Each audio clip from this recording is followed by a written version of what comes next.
बिस्मिल्लाहिर्रहमानिर्रहीम अस्सलाम वालेकुम। मैं हूं महरीन मन्नान और आप देख रहे हैं प्रोग्राम पाकिस्तान 365। सबसे पहले जानते हैं आज की टॉप स्टोरीज।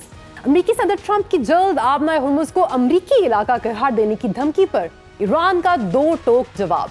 आबनाए हुर्मुज़ को खोलने और बंद करने का फैसला सिर्फ ईरान करेगा। उधर आबनाए हुर्मुज़ मुकम्मल बंद, आलमी मौशी बहरान में शिद्दत का खदशा।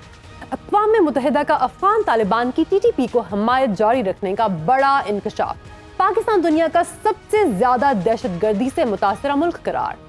और मरियम नवाज इस्तीफा दें वरना 25 सितंबर को रावलपिंडी की तरफ मिलियन मार्च करेंगे। किसान इत्तेहाद की हुकूमत को खुली वार्निंग। टॉप स्टोरीज आपने जान ली। प्रोग्राम का बाकायदा आगाज करते हैं और आपको एक अच्छी खबर बताते हैं। पाकिस्तान, सऊदी अरब और तुर्की के दरमियान तय पाने वाले मक्का मुश्तरका दिफाई मुआहदे में अब मिस्र ने भी शामिल होने पर संजीदगी से गौर शुरू कर दिया है। मिस्री वज़ीर ख़ारिजा का कहना है कि रियासती इदारे इस मुआहदे का आईनी और कानूनी जायजा ले रहे हैं। अगर मिस्र इसका हिस्सा बनता है तो मुस्लिम दुनिया का ये दिफाई ब्लॉक खित्ते में ताकत का तवाज़ुन यकसर बदल कर रख देगा। दूसरी तरफ अमेरिकी सदर ट्रंप ने जल्द आबनाए हुर्मुज़ को अमेरिकी इलाका करार देने की धमकी दे दी है। सदर ट्रंप ने फॉक्स न्यूज़ से गुफ्तगू करते हुए कहा कि अमेरिका ईरान पर सख्त मौशी दबाव डालने की तैयारी कर रहा है ताकि तेहरान को जंग खत्म करने पर मजबूर किया जा सके। उधर अमेरिकी अखबार वॉल स्ट्रीट जर्नल के मुताबिक व्हाइट हाउस के एक ओहदेदार का कहना है कि सदर डोनाल्ड ट्रंप ने अपनी तकरीर में आबनाए हुर्मुज़ को जल्द अमेरिकी इलाका करार देने का ऐलान मजाक में किया था, मगर ईरान किसी भी अमेरिकी धमकी से पीछे नहीं हट रहा। ईरानी नायब वज़ीर ख़ारिजा ने दो टोक अल्फाज में वार्निंग दी है। आबनाए हुर्मुज़ खोलना है या बंद करने का फैसला ईरान का होगा। ना धमकियों से डरेंगे और ना ही ताकत दिखाने से। अगर ज़मीनी हक़ाइक़ की बात करें तो ईरान अमेरिका जंग से पहले रोज़ाना 130 से ज़्यादा जहाज़ इस आबनाए हुर्मुज़ से गुजरते थे। अब रोज़ाना की बुनियाद पर एक या दो गुजर रहे हैं। गुज़िश्ता रोज़ तो एक भी तेल बरदार जहाज़ इस रास्ते से नहीं गुजरा, यानी दुनिया की तेल की शारक अमली तौर पर बंद हो चुकी है, जिससे ब्रेंट और WIT में हफ्तावार बुनियाद पर बिलतरतीब 6% और 5.4% इजाफे का इम्कान है। ऊपर से अमेरिकी वज़ीर ख़ज़ाना ने ईरान पर तारीख की सख्त तरीन पाबंदी आयद करने का ऐलान करके सूरत हाल को मजीद धमाका खेज बना दिया है। सवाल ये है, क्या ये नए दिफाई इत्तेहाद मशरिक़ वुस्ता में अमन कायम कर पाएंगे या जंग की ये चिंगारी दुनिया को मजीद तबाही की तरफ धकेल देगी? आबनाए हुर्मुज़ पर कब्जे के लिए जारी कशीदगी किसी बड़ी जंग का पेश खैमा है। तमाम अमूर पर बात करने के लिए हमारे साथ मौजूद हैं दिफाई तज्ज़ियाकार air marshal retired Saeed Mohammad Khan और chairman Jawanan Pakistan party senior तज्ज़ियाकार Abdullah Hameed Gul sahab. Thank you so much to both of you gentleman for your time.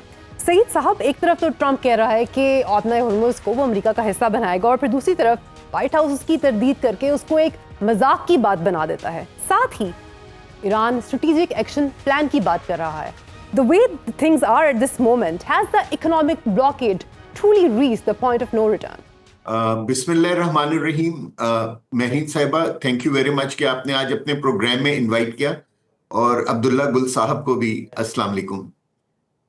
देखिए, जो है ना, प्रेसिडेंट ट्रंप की किसी भी स्टेटमेंट को आजकल सीरियसली नहीं लेना चाहिए। इसलिए कि वो अपनी इलेक्शन कैंपेन के अंदर वो अपनी इलेक्शन कैंपेन जो है वो शुरू कर चुके हैं, और इसकी वजह से वो जो ये स्टेटमेंट्स देते हैं ये जनरली वो पॉलिटिकल गैदरिंग्स में जिस तरह पॉलिटिशियंस स्टेटमेंट्स देते हैं, ये उस तरह की स्टेटमेंट थी।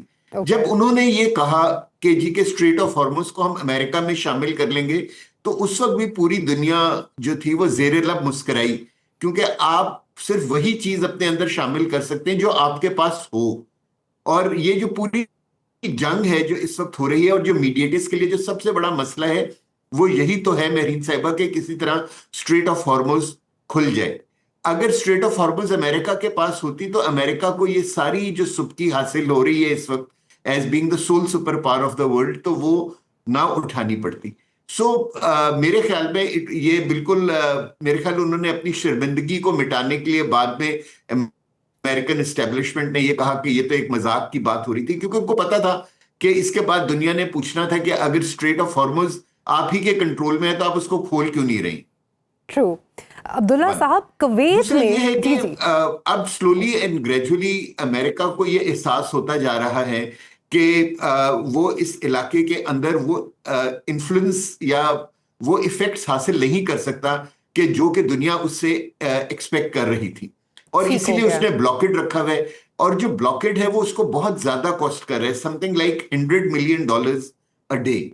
سو جیسے جیسے وقت گزر رہا ہے تو امریکہ کو بھی اس بلاکیڈ کی قیمت ادا کرنی پڑ رہی ہے, فائنینشلی بھی اور موریلٹی کے حساب سے بھی. بہت امپورٹنٹ پوائنٹ ریز کیا آپ نے سعید صاحب. عبداللہ صاحب, میں نیکسٹ سوال آپ سے کرنا چاہوں گی کہ کویت میں امریکی فوجی اڈے پر ایرانی فضائیہ کی بمباری ہوئی ہے اور سابق امریکی کمانڈر نے اسے ایک ویک اپ کال قرار دیا ہے. Do you really think that America's defense structure is truly crumbling down at the moment?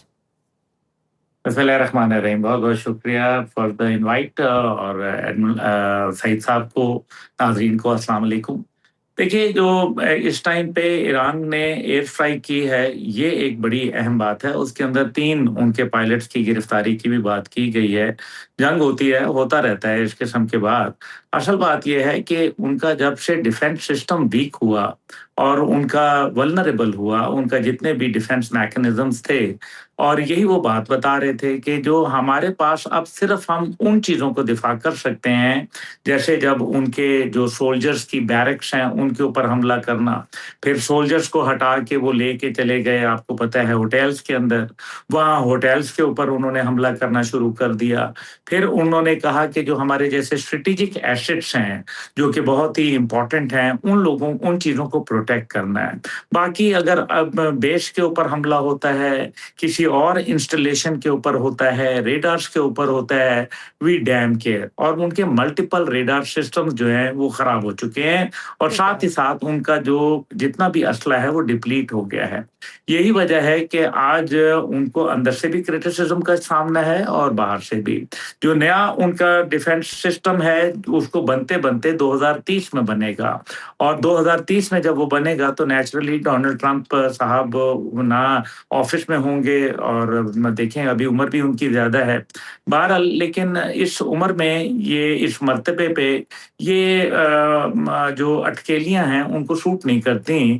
اس قسم کے غیر ذمہ دارانہ بیانات, جس طرح سے ابھی سعید صاحب نے بالکل درست فرمایا کہ اس قسم کی حرکتیں کرنے سے اپنا معیار مزید کمزور کر رہے ہیں. He should act like a mature president of United States of America, which is a very large country. But unfortunately جو کہ وہ کام کر رہے ہیں اس سے وہ بالکل ادر وے راؤنڈ بات کرتے ہیں. بہرحال لیکن اب ایشو یہ ہے کہ یہ پہلا ایئر فورس کا انہوں نے کامبیٹ, ایریل کامبیٹ میں اپنے آپ کو وہ لے کے آئے ہیں, وچ از اے میرے خیال میں ویری امپورٹنٹ سائن. اس سے 2 باتیں نظر آتی ہیں. ایک تو ان کے ریڈار سسٹمز کو پتہ نہیں چلا کہ جہاز آ گئے, دوسرا یہ ہے کہ جو ان کے گراؤنڈ افینسوز تھے وہ وہاں لگتا ہے کہ وہ کام نہیں کیا. تھرڈلی ان کا یہ مطلب یہ واضح نظر آ رہا ہے کہ ان کے پاس ریڈار کی سہولت نہ ہونے کے برابر رہ چکی. اور فورتھلی یہ ہے کہ ایران کو اتنا موقع مل گیا, اس کا مطلب یہ ہے کہ F-4E فینٹم جہاز جو کہ 3rd جنریشن جہاز ہیں ان کو کہیں ماڈرنائزیشن کی گئی ہے, ان کے ساتھ کوئی ایویونکس تبدیل کیے گئے ہیں, اور اگر وہ ایویونکس اور ریڈار سسٹمز اور جیمنگ اکوپمنٹ اس کے اندر لگ گیا ہے تو trust me they have become very lethal, and it is a alarming situation because this has change the dynamics of the whole conflict. Truly. Saeed sahab, جس طرح سے اسکلیشن کی بات کر رہے ہیں عبداللہ Hameed Gul sahab, do you see non Gulf countries getting entangled militarily into this whole fiasco? Mehreen sahiba, یہ تو اسرائیل کی جو ساری گلف کنٹریز ہیں وہ ایران کے ساتھ اس کے ساتھ شامل ہو کے اس جنگ میں ایران کا کلا کما کرتے ہیں. لیکن میرے خیال میں کہ اس وقت جو ایک بہت بڑی جو ہر ایک کو ڈر ہے وہ یہی ہے جس کا آپ کی طرف آپ نے نشاندہی کی ہے کہ کہیں یہ ہو نہ جائے, کیونکہ ملٹری ٹارگٹس دن بدن گلف میں ختم ہوتے جا رہے ہیں, اور سوشو اکنامک ٹارگٹس اگر ہٹ ہونا شروع ہو گئے تو پھر گلف کنٹریز نہ چاہتے ہوئے بھی اس جنگ کے اندر شامل ہو جائیں گے.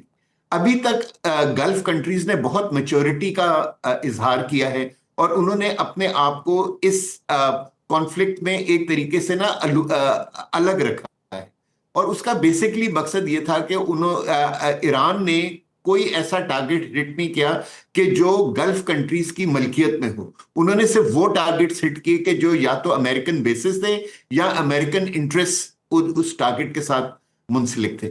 سو ایک طریقے سے ایران نے اپنی ٹارگٹنگ اسٹریٹجی بہت अक्लमंदी से इस्तेमाल की। ठीक है। अगर जो है अब ईरान को भी ये चाहिए कि जो है ना वो अब अमेरिका को ये मौका दे कि वो इस जंग को छोड़ के इस इलाके से चला जाए। और देखिए ऑलरेडी जंग 28 फरवरी 2026 को जो है गल्फ में 19 बेसिस थे अमेरिका के, जो इस वक्त रिड्यूस होके 5 रह गए। जो उनका सेंटकॉम हेडक्वार्टर जो था वो कुवैत में था, सॉरी कतर में था, और वो कतर से उसको हटा के लेके गए जॉर्डन, और जॉर्डन से अब उसको हटा के वो इजराइल ले गए। इसका मतलब ये है कि अमेरिकन इवन अपने कमांड हेडक्वार्टर को सेफगार्ड नहीं कर पा रहे हैं गल्फ के अंदर। अब ये एक ऐसी सिचुएशन है कि जिसमें मेरे ख्याल में कि गल्फ कंट्रीज को अभी ये जो वो एक मैच्योरिटी शो कर रहे हैं उनको कंटिन्यू करते रहना चाहिए, और ईरान को चाहिए कि कोई अमेरिका को मौका दे कि वो इस जगह से अब चला जाए, क्योंकि अब हम जो भी अमेरिका के एक्शंस देख रहे हैं वो डेस्परेशन में है कि किसी तरीके से हमें एक ऐसी सक्सेस मिल जाए जो कि प्रेसिडेंट ट्रम्प अपनी इलेक्शन कैंपेन में अपने इलेक्टोरेट को बेच सकें। सो मेरे ख्याल में in the larger interest of this area और in its own larger interest, अब मेरा ख्याल है कि अब वक्त आ गया है कि ईरान को बिना प्रेगमेटिकली सॉल्यूशन की तरफ बढ़ना चाहिए, और यही चीज पाकिस्तान और दूसरे मीडिएटर्स उनको समझाने की कोशिश कर रहे हैं। बिल्कुल ठीक बात की आपने सर, ये वाकई दिस इज द टाइम कि मीडिएटर्स को करना चाहिए इंटरवीन, ताकि ईरान अमेरिका को एक ऑफ रैंप दे सके। मेहरीन साहब इंटरवीन कर चुके हैं, इट इज नाउ टाइम कि जो दोनों पार्टीज हैं उनको सुने हम। बेशक बेशक सर। अब्दुल्ला साहब, जैसे कि आपने कहा कि उनके रडार सिस्टम्स डिटेक्ट ना कर पाए और उनके ऑफेंसिव सिस्टम्स उसको टारगेट ना कर पाए, आपके ख्याल में क्या अमेरिका के पास अब लॉन्ग टर्म मिलिट्री वॉरफेयर की कोई स्ट्रेंथ बची है या नहीं? नहीं, लॉन्ग टर्म मिलिट्री वॉरफेयर की उनके पास तमाम स्ट्रेंथ मौजूद है, ऐसी बात नहीं है। लेकिन फिर जाहिर है एक जगह अगर वो कंसंट्रेशन बढ़ाएंगे तो दूसरी जगह उनको कमजोर करना पड़ेगी, यानी कि फिर पैसिफिक कमांड से उनको अपने एसेट्स मूव करने पड़ेंगे। अभी भी तो थॉट मिसाइल जो इजराइल को दिए गए और जो यहाँ इस्तेमाल उन्होंने किए, वो तमाम के तमाम थॉट मिसाइल तो यूरोपियन कमांड से आए थे, ईयू कमांड से आए थे। और अगर ईयू कमांड से आए थे तो फिर इसका मतलब है कि यूरोपियन कमांड कमजोर हो गई है। अब अगर ये दूसरी कमांड से अफ्रीकन कमांड से या सेंटकॉम से या दीगर जगहों से उठा के लाएंगे तो फिर क्या बनेगा इनका? यही तो बात है असल, कि अगर फिर उधर से आपको पता है चाइना अपने आप को असर्ट कर रहा है।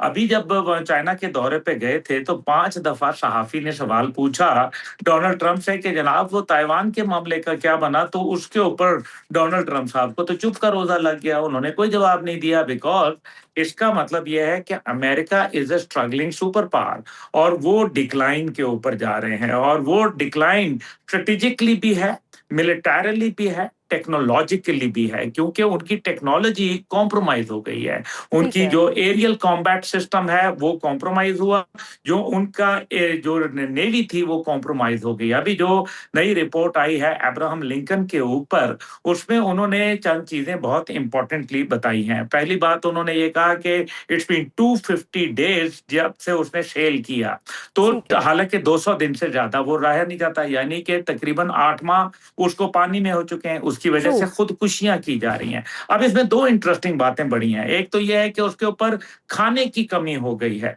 और दूसरी बात यह है कि पानी की कमी हो गई है, यानी कि उसको एक ऐसे मुकाम पे रखा गया है कि जहां उसकी रिपेयर वर्क जारी है, क्योंकि पहले तो छुपाया गया इन्होंने।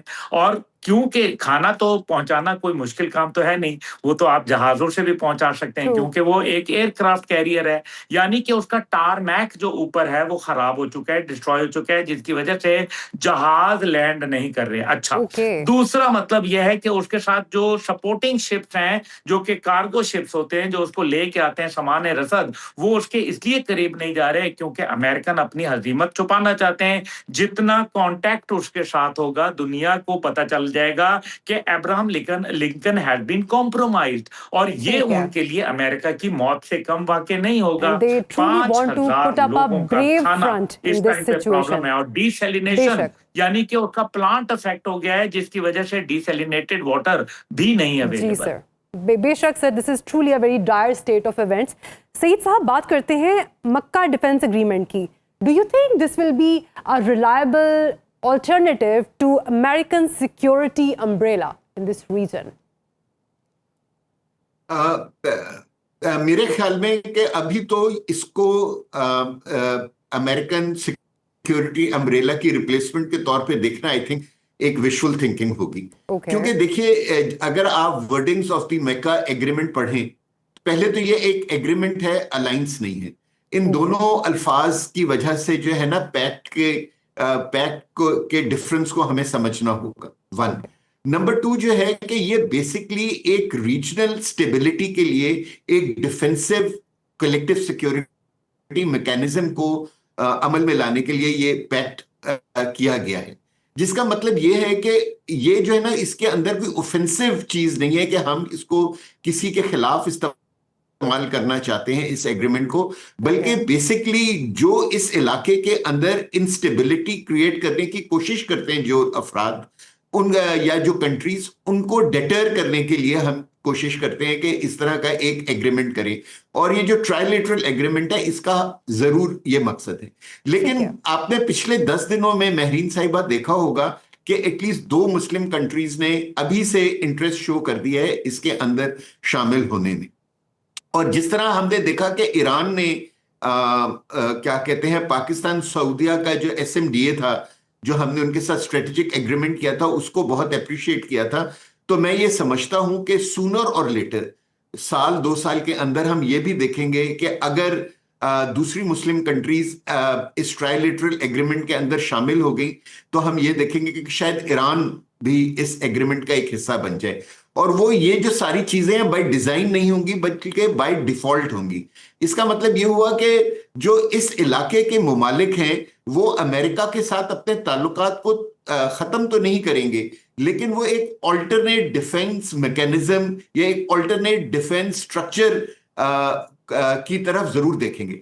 और यही वो चीज है जो कि क्या कहते हैं, पाकिस्तान के रोल को बहुत कलीदी कर देती है.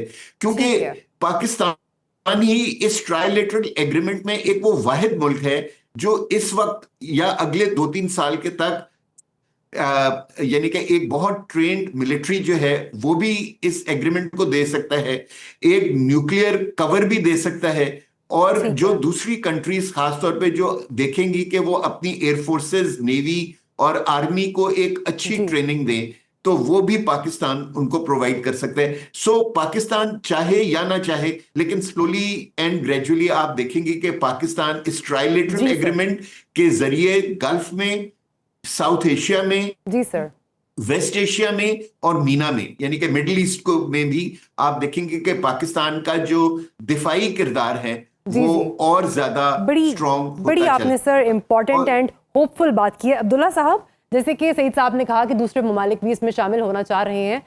इजिप्ट इज कंसिडरिंग, लेकिन काफी सोच विचार में मसरूफ है इजिप्ट. क्या रीजंस हैं कि इजिप्ट एक थोड़ा सा न्यूट्रल स्टैंस रखना चाह रहा है? अपने कौन से बेनिफिट्स हैं ऐसे जिसको इजिप्ट प्रोटेक्ट करना चाह रहा है? देखिए, इजिप्ट ने माजी के अंदर भी बहुत अच्छा प्ले किया था. During the Gulf War, Desert Storm गालिबन ऑपरेशन का नाम था. उस जमाने के अंदर इजिप्ट ने अपने कर्जे माफ करवा लिए थे और उन्होंने कहा था कि हम अगर इसके अंदर कोई भी सपोर्टिव रोल देंगे तो नेचुरली वो होगा. अब तकरीबन गालिबन $269 बिलियन अभी तक अमेरिका डिफेंस सपोर्ट को, इजरायली डिफेंस सपोर्ट को दे चुका है. और उसके बाद $58 बिलियन उसने दिए हैं इजिप्ट को. अभी जो उन्होंने ऑक्टागन बनाया है वो एक गहर है बड़ा. उसका चर्चा हुआ कि एक ऐसा जबरदस्त किस्म का हेडक्वार्टर मिलिट्री बनाया गया जिसको जनरल सीसी ने इफ्तिताह किया. इजिप्ट का सिनाई वॉर का जो एक्सपीरियंस था, it was not a good experience, लेकिन they have not forgotten about what Israel did to them. इसलिए याद रखिए कि ये अरब्स हैं, ये फिर वापस आ जाएंगे back to square one position में और फिर हालात तब्दील हो रहे हैं. America failed to be the net security provider of the Middle East, और यही वजह है कि वो अपने एसेट्स को मूव करके इजराइल की तरफ लेके जा रहा है, और उसके बाद फिर वो वेस्टर्न हेमिस्फीयर से पीछे रह जाएगा, अपने हद तक महदूद हो जाएगा।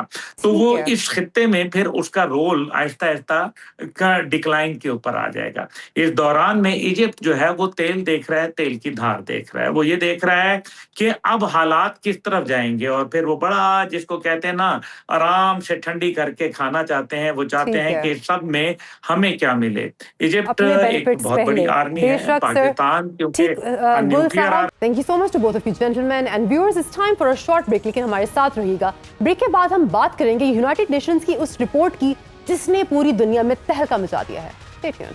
Welcome back. सच आखिर खुलकर सामने आ ही गया। जो पाकिस्तान आज तक कहता रहा है कि पाकिस्तान में दहशतगर्दी में अफगानिस्तान मुलविस है, उसकी अब खुद अक़वाम मुत्तहिदा ने तस्दीक कर दी है। अक़वाम मुत्तहिदा की सलामती कौंसिल की ताज़ा रिपोर्ट के मुताबिक कलअदम टीटीपी को अफगान तालिबान हुकाम की हिमायत जारी है।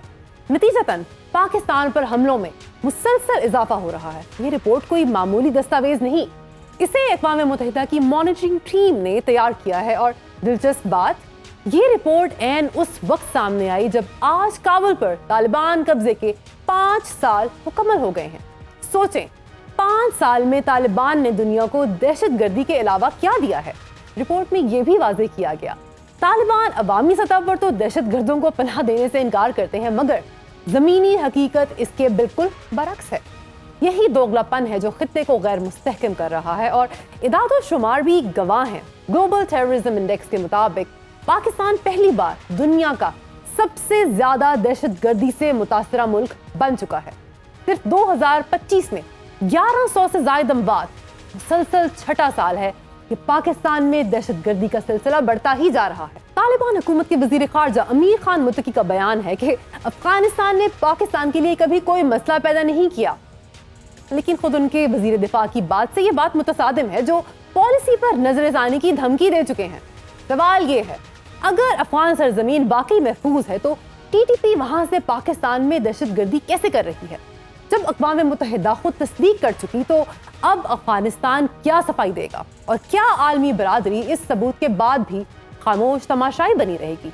एक बात तो तय है, पाकिस्तान की अफवाज और अवाम ने हमेशा इस जंग में कुर्बानी दी है, और अब वक्त आ गया है कि दुनिया भी इस सच को तस्लीम करे। इसी मामले पर बात करने के लिए हमारे साथ मौजूद हैं माहिर अफगान अमूर जाहिर शाह शिराजी साहब। शिराजी साहब, आपके कीमती वक्त का बहुत बहुत शुक्रिया। पाकिस्तान का तो शुरू से ये स्टैंड रहा है कि टीटीपी को अफगानिस्तान की पुश्त पनाही हासिल है, और अब यूएन की रिपोर्ट ने इस बात की तस्दीक भी कर दी है। इसके बाद पाकिस्तान की डिप्लोमेटिक पोजीशन क्या स्ट्रांग होगी दुनिया में? जी, बहुत बहुत शुक्रिया।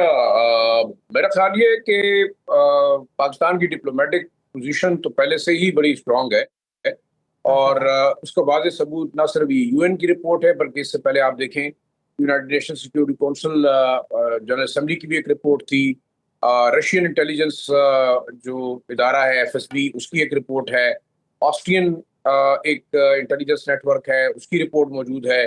साथ साथ फिर अफगान जो हमारे पास तालिबान मॉनिटरिंग कमेटी है, उन्होंने बारहा इस बात की तस्दीक की है कि जो टॉप इस वक्त लीडरशिप है, ना सिर्फ कलअदम टीटीपी की, बल्कि बीएलए, बीआरए, इसके अलावा जो ईटीआईएम या यूगर मिलिटेंट्स हैं, चाइनीज मिलिटेंट्स, उसकी टॉप लीडरशिप भी अफगानिस्तान के अंदर मौजूद है।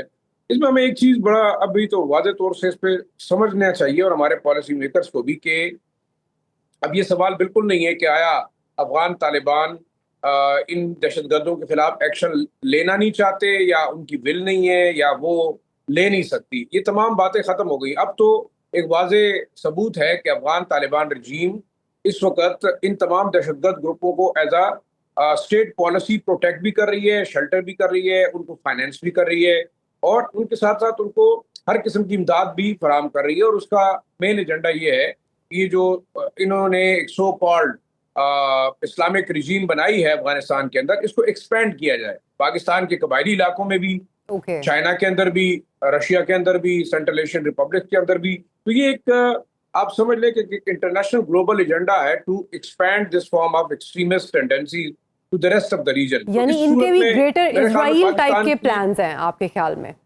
अफगान तालिबान? मेरे ख्याल में देखिए उस तरह है। जी जी, ये अपना एक एजेंडा करे, और मैं وہ بالکل واضح ہیں. وہ سمجھتے بھی نہیں ہے کہ یہ گروپ جو دہشت گرد ہیں, پاکستان کے اندر دہشت گردی کر رہے ہیں, چائنا کے اندر کر رہے ہیں, سینٹرل ایشین ریپبلکس کے اندر کر رہے ہیں, بلکہ وہ ان کے جہادی بھائی ہیں. تو اب ظاہری بات ہے اپنے بھائیوں کے خلاف تو انہوں نے ایکشن لینا نہیں ہے. تو سر یہ اب اس رپورٹ کے بعد کوئی پریشر پڑے گا افغان گورنمنٹ پہ, کوئی سینکشنز لگیں گی یا بس رپورٹ ہے اینڈ دیٹس اٹ؟ دیکھیں میرے خیال میں آج آپ نے دیکھا کہ ایک انٹرویو چل رہا ہے ملا یعقوب کا, جو افغان ڈپٹی ڈیفنس منسٹر ہیں اور طالبان جو لیڈرشپ ہے اس میں کی عہدہ رکھتے ہیں. سابق جو طالبان کے بانی تھے ملا عمر ان کے بیٹے ہیں. تو ان کے بقول کہ اس وقت پاکستان داعش کو پروموٹ کر رہا ہے اور وہ افغانستان کے خلاف ٹیررزم کر رہے ہیں. آپ اگر سوچنے والی بات کو دیکھا جائے تو اس کا مطلب یہ ہوا کہ they are still in the denial phase, اور خود مانتے ہیں کہ رشیا کے علاوہ کوئی ملک ایسا نہیں ہے جو ان کو ڈپلومیٹیکلی مانتا ہو یا سپورٹ کرتا ہو. باقی اس وقت اگر دیکھا جائے تو انٹرنیشنل کمیونٹی کو سوچنا چاہیے. آپ نے دیکھا سارا ایڈمز کی رپورٹ تھی last first week of this month کہ امریکہ کو اب چاہیے کہ جو دوحہ ایکارڈ کے تحت $160 ملین ایوری منتھ بھجوائے جاتے ہیں, ہر مہینے بھجوائے جاتے ہیں, اس کو روکا جانا چاہیے. کیونکہ اس وقت افغانستان کے اندر کوئی ہیومن رائٹس نہیں ہے, کوئی سویلین رائٹس نہیں ہے, اور کوئی جو ہے مائنورٹیز رائٹس نہیں ہے. 2.4 ملین بچیاں اس وقت اسکول سے باہر ہیں. یونیسیف کی رپورٹ کہتی ہے کہ 2030 تک یہ تعداد 4 ملین ہو جائے گی. پھر اس کے علاوہ آپ دیکھیں کوئی 11,000 سے زائد خواتین ٹیچرز وہ اس وقت گھروں میں بیٹھی ہوئی ہیں. کوئی بچی اسکول نہیں جا رہی جو چھٹی جماعت سے اوپر جو ہے پڑھنے کے قابل ہو. تو اس صورتحال کے اندر آپ کیسے ایک ایسے رجیم کو پروموٹ کرتے ہیں جو نہ صرف ٹیررزم ایکسپورٹ کر رہی ہے, بلکہ وہاں افغان طالبان کی اپنی رجیم کے علاوہ جتنے گروپس ہیں, چاہے وہ پشتون ہیں, ازبک ہیں, تاجک ہیں, ہزارہ ہیں, ان کی کوئی حیثیت نہیں ہے اور ان کی کوئی ریکگنیشن نہیں ہے, ان کی آئیڈینٹی نہیں ہے افغان جن قوم کی کے آپ اندر. بات کر رہے ہیں یہ منتھلی پیمنٹس کہاں لگ رہی ہیں؟ دیکھیں میرے خیال میں منتھلی پیمنٹ تو بڑا ویزیبل ہے کہاں لگ رہی ہیں. آپ جنرل سمیع سادات جو ہیں افغان آرمی کے سابق ڈپٹی جنرل تھے, ان کا بڑا اوپن اور واضح بیان ہے کہ افغان طالبان رجیم جو اس وقت ملا حکمت اللہ اور اس کے چند ساتھیوں پر مبنی ہے, وہ ٹی ٹی پی کو, بی ایل اے کو, بی آر اے کو پروموٹ بھی کر رہی ہے, پروٹیکٹ بھی کر رہی ہے, انہیں فائنینس بھی کر رہی ہے. اور یہ تمام کام ہو رہے ہیں ہندوستان اور جو ہاسٹائل ایجنسیز ہیں دنیا کی ان کے ایما پر. تو بات ویزیبل ہو گئی. آپ دیکھیں انٹیلیجنس کیا کہ بلکہ کنکریٹ ایویڈنس ہے کہ جو ٹی ٹی پی کی فیملیز ہیں یا ٹی ٹی پی کے جو فائٹرز ہیں ان کو باقاعدہ ماہانہ چندہ دیا جاتا ہے افغان گورنمنٹ کی جانب سے. ان کے لیے باقاعدہ کھانے پینے کا بندوبست کیا جا رہا ہے, ان کو چیریٹیز کے مد میں جو ہے وہ سپورٹ کی جا رہی ہے, اور جسٹیفیکیشن یہ ہے کہ یہ ہمارے مہمان ہیں, یہ افغان یہ مہاجرین ہیں جو پاکستان سے یہاں پناہ نہیں لیے ہوئے. میرے خیال میں اب انٹرنیشنل کمیونٹی کو دیکھنا چاہیے کہ اگر ایک ایسا ملک جس کے اندر چند لوگ یا ایک گروپ جو ہے وہ قابض ہے, وہ اس کے منرل ریسورسز پہ بھی قبضہ کیے ہوئے ہے, وہ ازبک, تاجک, ہزارہ جو ناردرن افغانستان کے لوگ ہیں ان کا کوئی حق نہیں دے رہا. خواتین کو انہوں نے گھروں میں قید کیا ہوا ہے. 50% جو پاپولیشن ہے افغانستان کی وہ گھر سے باہر نکل نہیں سکتی. تو اس صورتحال کے اندر آپ میرے خیال میں کوئی ایسی جسٹیفیکیشن نہیں ہے کہ یہ پیسہ کہاں لگتا ہے. اور سارا ایڈمز کی ڈیمانڈ پریزیڈنٹ ٹرمپ اور ان کی ایڈمنسٹریشن سے بالکل جسٹیفائڈ ہے کہ اگر Afghan Taliban international code of conduct کو فالو نہیں کرتے, یو این چارٹر کو نہیں کرتے, جو ایم ڈی ڈیز ہیں ان کو فالو نہیں کرتے, تو آپ کس طریقے سے ایک ایسی رجیم کو ماہانہ کے حساب سے $40 ملین اور ایوری 3 منتھ $160 ملین آپ دے رہے. میرے خیال میں یہ انسانی حقوق کے ساتھ ایک بالکل آپ سمجھ لیں کہ مذاق ہے, اور بلکہ انسانی حقوق کی پامالی میں انٹرنیشنل کمیونٹی ایکولی رسپانسبل ہے. سر یہ جو ہیومن رائٹس وائلیشنز کی آپ نے بات کی ہے, اس کو اپنا موٹو بناتے ہوئے افغان طالبان کے اگینسٹ بہت ساری نئی قوتیں ابھر رہی ہیں. آج میں BBC اردو کا آرٹیکل پڑھ رہی تھی, اس میں نیشنل ریزسٹنس فرنٹ ہے, افغانستان فریڈم فرنٹ ہے. ویری انٹرسٹنگلی ان کے ناموں میں کہیں بھی کوئی ریلیجس ایلیمنٹ مجھے نظر نہیں آیا, اور موسٹ آف جو یہ ساری جو جماعتیں تھیں آپ ان کو کہہ لیں, یہ پچھلے 2 سال میں ان کی ایک بڑی ریپڈ مشروم گروتھ نظر آئی ہے. Do you think there are some forces behind these? دیکھیے میرے خیال میں افغان قوم ایک ایسی ریزیلینس قوم ہے کہ وہ زیادہ دیر تک ٹائرنی اور کوئرشن برداشت نہیں کر سکتی. اب آپ نے دیکھا کہ ایک پوری بیلٹ ہے بدخشان سے اوپر تک, نیمروز, کپیسا, باغلان, اب تل مزار شریف اور ہرات, یہ وہ بیلٹ ہے جو کہ نان پشتونوں کی بیلٹ ہے جس میں ازبکس ہیں, تاجکس ہیں, ہزارہ ہیں. یہ ابھی تک تو یہی इंतजार करते रहे कि अफगान तालिबान रजीम एक इंक्लूसिव गवर्नमेंट बनाएंगे, जैसे कि दुआ एकॉर्ड के तहत हुई, लेकिन जब नहीं हुआ तो इन्होंने आवाज़ें उठानी शुरू कर दी। पहले आपने देखा अफगान पॉलिटिकल फ्रंट ने एक आवाज़ उठाई कि अफगानिस्तान की तमाम एथनिसिटीज़ को अफगानिस्तान के काबुल इंतज़ामिया में बाकायदा उनकी से होनी चाहिए, वो नहीं मिली। फिर आपने देखा मामूली तौर पे अगर देखा जाए तो मकामी ग्रुप्स उठे, जो है जुमा खान फातेह सबसे पहले उठे, उन्होंने रिबिलियन की और बगावत की अफगान तालिबान रजीम के खिलाफ। अभी जो लेटेस्ट मामलात हैं, अफगान यूनाइटेड फ्रंट जो जनरल समी सादात हैं, उन्होंने बाकायदा एक मैप दे दिया, एक प्लान दे दिया कि ये जो रिलीजियस एक्सट्रीमिस्ट इस वक्त अफगानिस्तान के ऊपर मुसलत हैं, वो उनकी नुमाइंदा हुकूमत नहीं है, उनके खिलाफ हम जंग लड़ेंगे। फिर कल आपने देखा कि बदख्शां सूबे के अंदर फैजाबाद जो उसका सदर मकाम है, उसके मेयर को मार दिया गया। इस वक्त बड़ी शदीद आप समझ लें अफगान तालिबान के खिलाफ एक जंगी माहौल है, उनके ऊपर अटैक्स हो रहे हैं। अफगान फ्रीडम फ्रंट के अलावा आप देखें अहमद मसूद, जो कि अहमद शाह मसूद के साहबजादे हैं, वो हथियार उठाए हुए हैं। एक और हम कहते हैं कि अफगानिस्तान की जैनजी उठ खड़ी हुई है। कयूम मलंग एक यंग फाइटर है जिसने बगावत जो है वो की है, इल्म बगावत बुलंद किया है अफगान तालिबान रजीम की एट्रोसिटीज़ के खिलाफ। तो ओवरऑल देखा जाए मेरे ख्याल में अगर नॉर्थ की कुव्वतें किसी भी तरीके से नॉर्दर्न एरियाज अबव बदख्शां अगर कंट्रोल करती हैं तो अफगान तालिबान मुकम्मल तौर पर मैसूर हो जाएंगे। पाकिस्तान का बॉर्डर बंद है, सेंट्रल एशियन रिपब्लिक्स और चाइना के साथ जो ख्वाब देखते रहे कि हम कारोबार करेंगे, हम जो है वो एक्सपोर्ट और इम्पोर्ट करेंगे, वो ख्वाब इनका ख़त्म हो जाएगा। तो मेरे ख्याल में बड़ी मुश्किल सूरत हाल है, ना सिर्फ मकामी तौर पर बल्कि इंटरनेशनली अगर देखा जाए तो इस वक्त अफगान तालिबान रजीम बड़े सख्त मुश्किलात में, और अगर इफ दे आर नॉट मतलब रिव्यूइंग देयर पॉलिसीज तो अगले 5-6 महीने में आप देखें there would be a severe crisis in Afghanistan. Sir ये जो सारे आप इंटरनल चैलेंजेस की बात कर रहे हैं सर, ये जो सारे इंटरनल चैलेंजेस हैं, इसके बाद क्या लगता है आपको कि अफगान तालिबान के स्टैंस में कोई चेंज आएगी when it comes to negotiation and diplomatic relations with Pakistan? देखिए मेरे ख्याल में आज भी आपने देखा, एक तो वो मिन्नतें जरूर कर रहे हैं, अमीर खान मुत्तकी कह रहे हैं कि बातचीत होनी चाहिए, मुला याकूब कह रहे हैं बातचीत होनी चाहिए, अफगान तालिबान के जो सुप्रीम लीडर है मुल्ला हैबतुल्ला, आज तक उनको किसी ने देखा नहीं है कि वो वाकई हैं भी या नहीं। वो एक एलूसिव कैरेक्टर हैं जिनके साथ मिलना 4-5 लोगों के अलावा बहुत मुश्किल है। तो कौन चाहता है कि बातचीत की जाए?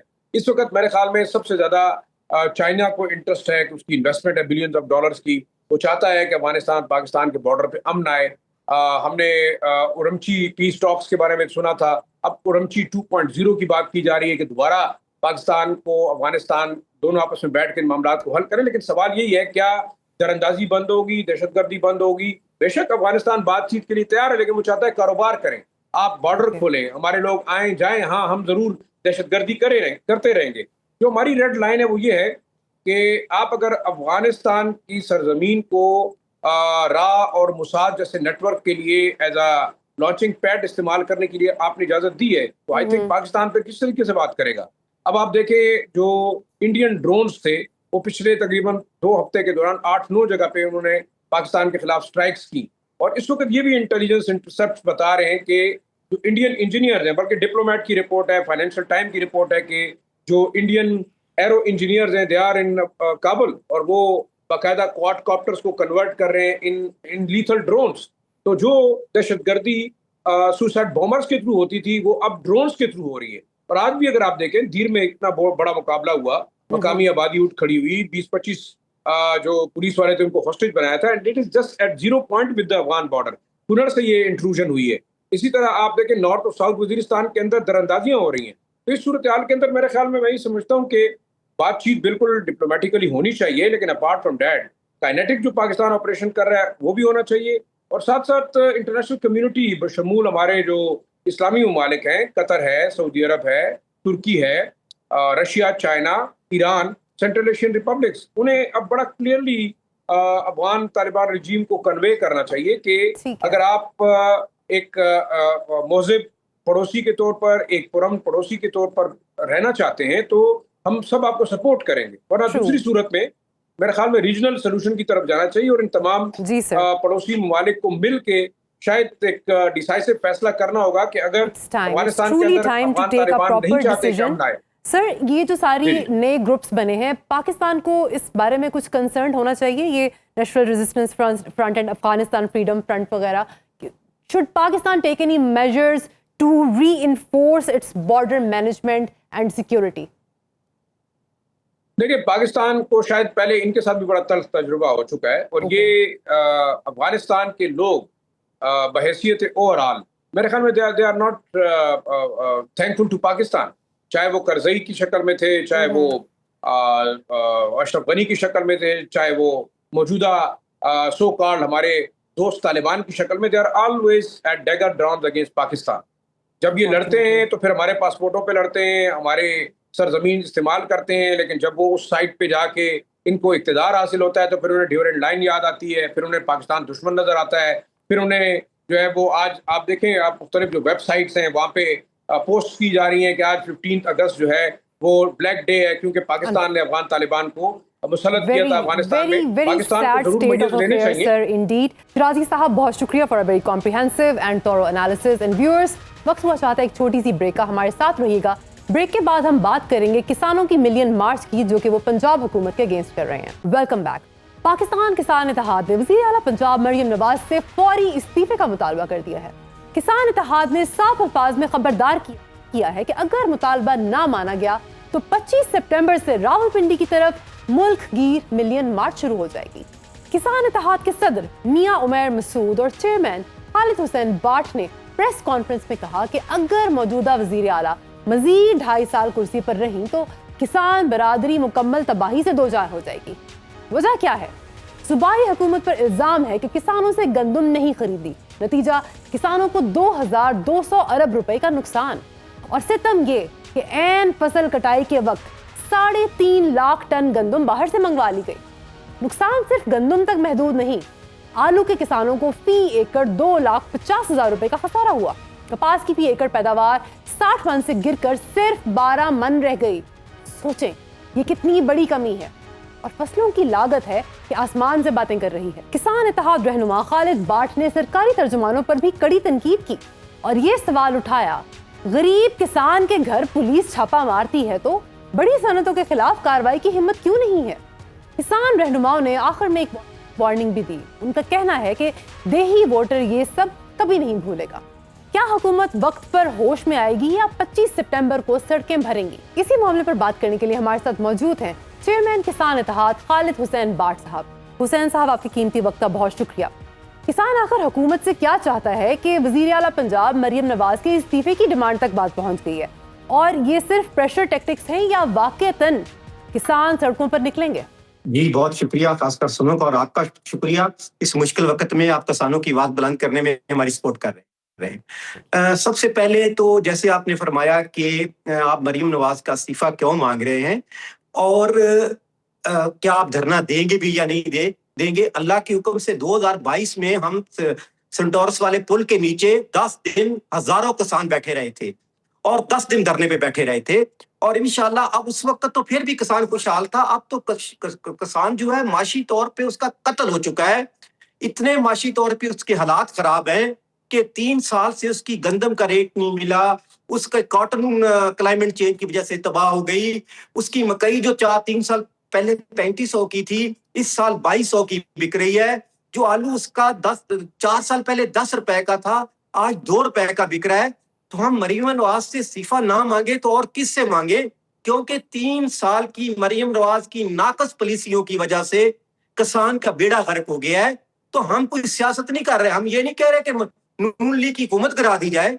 नून लीग में और कोई बंदा नहीं बचा जो किसानों को समझता हो। मेरी मरियम बहन को तो लगता है कि ये भी नहीं पता कि गंदम या कॉटन जमीन पे उगती है या दरख्तों पे लगती है। जब उसको ये नहीं पता, और उनकी पॉलिसी जो साथ उसकी टीम है, कभी वो मेरी बहनें चावल की किस्में बताती हैं, कभी वो कहता है कि गंदम से बहुत कुछ निकल जाता है। ओ भाई, गंदम से बहुत कुछ, गंदम किसान के खरीदने के बाद उसमें आटा भी निकल आता है, सूजी भी निकल आती है, लेकिन वो किसान के पास तो नहीं निकलती। किसान तो उस वक्त बेच चुका होता है। तो इस तरह किसान के साथ जो जुल्म हो रहा है, हमने कोई सियासी इसको वो नहीं कर रहे। हम सिर्फ मरियम से इस्तीफा मांग रहे हैं। अगर 2 साल और रही तो किसान बिल्कुल पहले मरा हुआ है और मजीद मर जाएगा। अच्छा, आपका ये भी इल्जाम है कि ऐन फसल की कटाई के वक्त 3.5 लाख टन गंदम बाहर से मंगवाई गई। आपके ख्याल में किसको नवाजा गया है? 35 lakh metric ton, 35 lakh metric ton गंदम। जब निगरान सेटअप था तो जब गौरव जा रहे थे, गंदम हमारी तैयार थी, 35 लाख मैट्रिक टन इन्होंने गंदम बाहर से मंगवा ली, जिससे किसान बेचारा उसकी जब उसकी फसल आई तो उसको रेट नहीं मिला, क्योंकि ऑलरेडी गंदम इन्होंने बाहर से मंगवा ली थी। चलो वो जुल्म हमारे पे हुआ, हमने कहा अगला साल आएगा हम अपनी गंदम काश्त करेंगे और किसानों को रिलीफ मिलेगा। लेकिन बदकिस्मती से मरियम साहबा ने उस पे ये कहा कि जी ये मैं गंदम इसलिए नहीं खरीदती कि गंदम में करप्शन होती है, फूड डिपार्टमेंट करप्शन करता है और पिछले सालों में करप्शन होती रही है।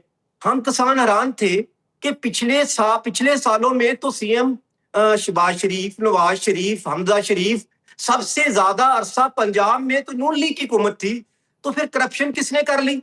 तो हम हैरान थे मरियम साहब के इस बयानिए पे। फिर अगले साल आया, फिर मरियम साहब ने कहा कि किसानों आप इस साल गंदम काश्त करो, आपसे खरीदेंगे। फिर हमने गंदम काश्त कर ली, लेकिन फिर नहीं खरीदी गई। और अब ये हालत है कि 10 लाख मैट्रिक टन से गुजारा नहीं होगा, कम से कम 20 लाख मैट्रिक टन को गंदम बाहर से मंगवानी पड़ेगी। अब कैसा जुल्म है कि मेरी गंदम बाहर से मंगवाई जा रही है जो मेरे किसान को फायदा होना था, और शुगर मालकान की चीनी बाहर भेजी जा रही है क्योंकि उनको फायदा होना है। तो गरीब किसान के साथ नाइंसाफी जो हो रही है, उसके हवाले से किसानों ने परअमन एहतजाज होगा, आर्मी चीफ से अपील करेंगे। ठीक है, आपने ये बात की थी कि डीएपी खाद जो है, डीएपी खाद 16,000 से तजावुज कर गई है और ट्यूबवेल का बिजली का बिल जो है वो 40 रुपए फी यूनिट तक पहुंच गया है। आपके ख्याल में ये ज़राअत के शोबे को मुकम्मल तौर पर मफलूज करने की कोई सोची समझी स्कीम है क्या? देखें जी, अब मसला ये है ना, जो हमारे बाबू बैठे हैं उनको वो जो मैं अभी बात ये कहना नहीं चाहता, लेकिन आपके प्रोग्राम से कह देता हूँ, एक डीजी फूड है जो मेरे देखने में उनके मरीम साहब के जो बेटे उनके क्लास फेलो हैं, वो यकीन करो पूरी ज़राअत को वो चला रहा है। ना कोई सेक्रेटरी की पावर है, ना कोई मिनिस्टर की पावर है, पूरे सिस्टम को उसने हाईजेक किया है। जितने गवर्नमेंट को स्कीमें दे रहे हैं वो इस तरह की स्कीमें देता है जो ठेकेदार को मिले और उस पर अरबों रुपए करप्शन कर ले।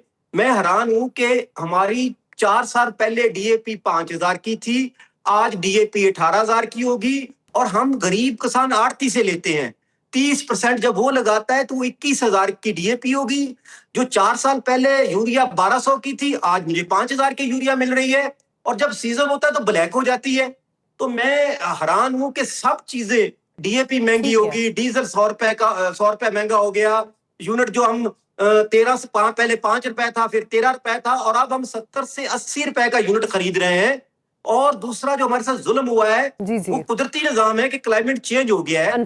जब क्लाइमेट चेंज हो गया है तो आपने दुनिया ने उसको देखते हुए अपने सीड फसलों के तैयार किए हैं। हमारा जो आज से जब से पाकिस्तान बना है कॉटन का वही सीड चल रहा है। हम आज से 10 साल पहले कॉटन 40 मन लेते थे, बल्कि किसान को एडेड रिलीफ देना चाहिए था, ना कि किसान पर बोझ मजीद बढ़ जाता। खालिद साहब, आपकी कीमती वक्त का बहुत। And viewers, this is all for today. कल फिर मिलेंगे इसी वक्त इसी चैनल पर। तब तक अपना बहुत ख्याल रखिएगा। अल्लाह हाफिज।